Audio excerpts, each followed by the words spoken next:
Hey, what's up, y'all? This is Preston. I just wanted to go over some the idea of breaking down some basic rudiments as we get into the season. This idea is going to be very helpful.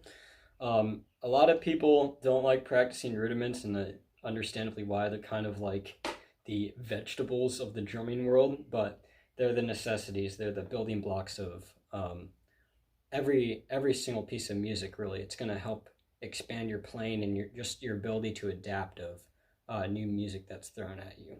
And even if you're not in drumline, this is still like some great info to have. So just want to go over some paradiddle stuff.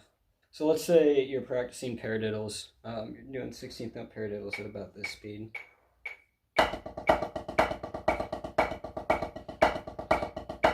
You know, get the basics down. You know you're supposed to keep the other inner beats low, accent on the first.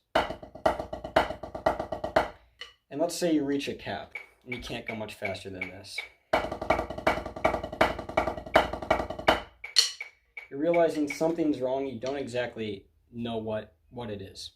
So first thing that you always want to do is slow it down. I'd slow it down like an inordinate amount than normally what you'd expect. So let's say your cap was around 160.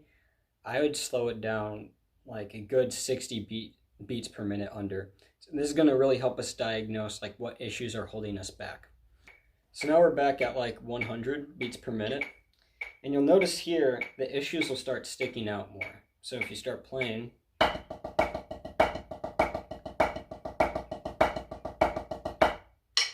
you might notice some things. You might notice on the upstroke, your hand gets more clamped close together, or like your doubles, they aren't reading as well, like one note might be dropping. And from there, we can start using an exercise to break it down. Now, it might seem like, well, what am I supposed to do from here? You can actually create your own exercises pretty easily. So if we actually just look at the paradiddle, one way you can break it down is tap accents, you know? Just...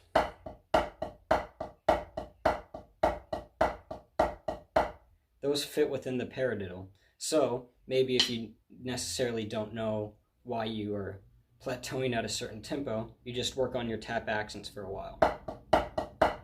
Bucks, like straight bucks.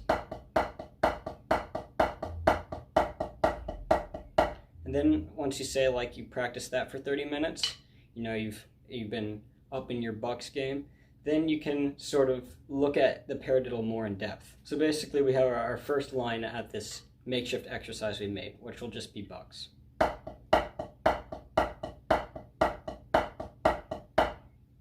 Now, how else can we break this down? Another way is we notice that there is an inner beat that happens in between the downstroke and the tap on the other hand. So we can start incorporating that in there and notice, does this feel like a natural placement? Like if you were to just play a single tap by itself, does that feel the exact same? That's basically what we're aiming for. So you can then go from there. So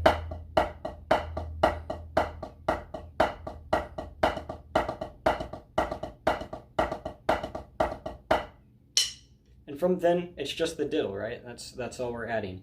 Now, diddles are a little weird, especially once you get into higher tempos.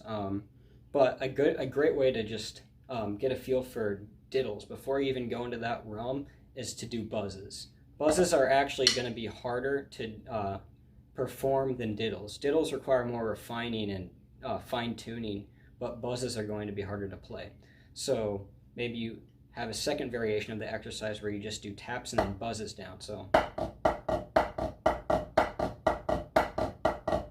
that's going to get the correct sort of feel and pressure in our hands. Now, a really important thing when you play buzzes is to make sure you're not tensing your hand up. The space you have in your hand when you play should not feel like any more closed.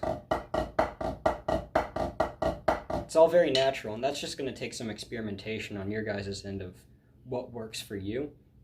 There's no necessarily like some magic word that's going to help you. It's just going to take like time at the pad to figure out ways that you can still get that buzz sound, but without tensing up those fingers.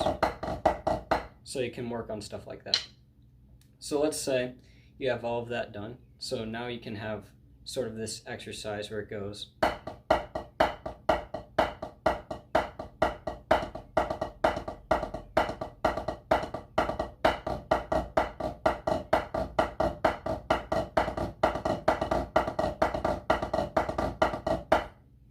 And then from there, now that we know that we can do the buzz, which is harder than the diddle, we can implement the diddle and make sure that's all smooth and even out. So that'll be the last sort of line on our exercise, and that'll bring us back to the bass paradiddle. So here it is in full.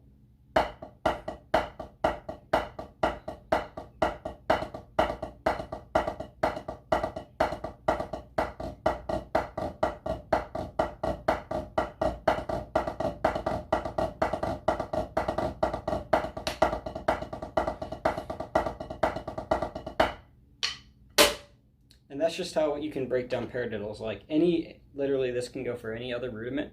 Great idea is just like break it down hand by hand, see what each are doing. And a lot of the times you'll find the exercises we're already doing, such as like bucks in this case, you can apply to things like this. And it'll really help you get past sort of your learning curve that you have right now and help you understand the rudiments more. So hopefully that helps. Try experimenting on that.